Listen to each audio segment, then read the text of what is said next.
was very holy and a special experience for me. As the time went on, I matured my understanding of God, and I knew that would change as it should. I always thought I had a deep faith as a child, as a teen, and as a young adult.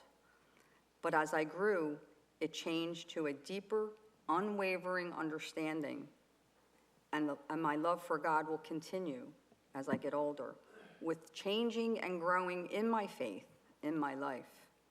There is always room to grow. As we move further into this reading, we have this lesson of the bread of life, so let's delve a little deeper. What does it mean when Jesus says, "I am the bread of life"? Well, simply put, it means that we are not satisfied spiritually unless we know Jesus. We are not spiritually satisfied unless we have Jesus in our lives. Or to be more blunt, we cannot survive spiritually without Jesus. Throughout the Bible, the bread is a symbolic representation of God's life-sustaining provision. When Jesus told the hungry crowds that he was the bread of life, he was teaching his followers that he alone was the true source of spiritual life, both present in this world and in the everlasting life to come. Bread has been a part of human history that continues for centuries. It plays an integral role in our daily life as a symbol of culture, history, hunger, wealth, war, and peace. It is indispensable that has been the key to human survival.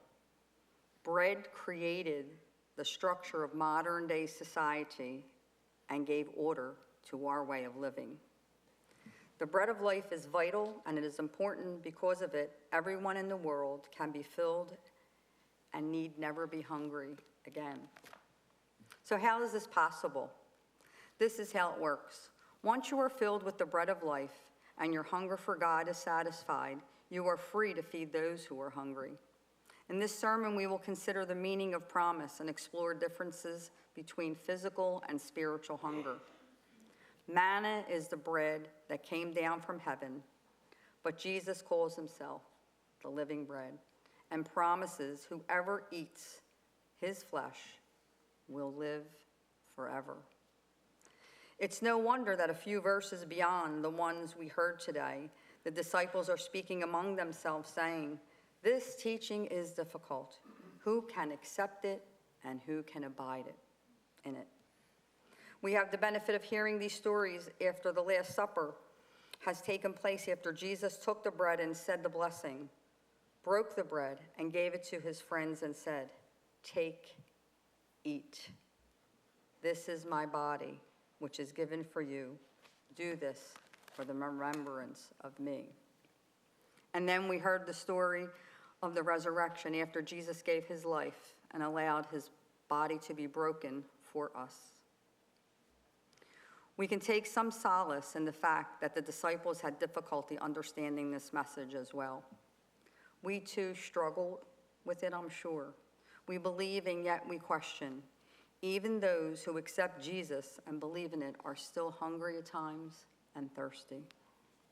And those who love the Lord still die. Clearly, Jesus was talking about something beyond physical hunger, physical thirst, and the passing of our mortal frame. Let's explore the idea of physical versus spiritual. One of the things that you learn when we study pastoral care and counseling is that troubles seem insurmountable when people are hungry, because people who are hungry can't focus on anything else. If you want to help someone, support them, counsel them, but first feed them. Once they've eaten, there's a lot more that they could see and understand. And often when we find that we are full, some things seem to go away. Spiritual hunger has a similar hold on us.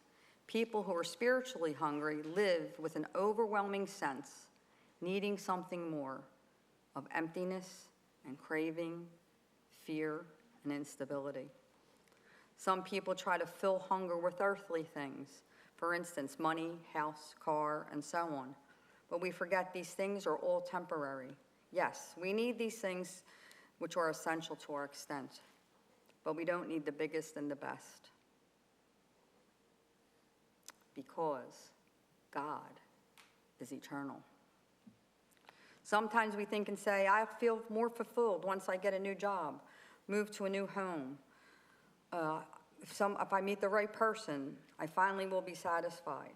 We always have a long list that can be overwhelming at times. But the bread of life that Jesus offers is the one thing that truly satisfies our spiritual hunger. Once you are filled with the bread of life, your hunger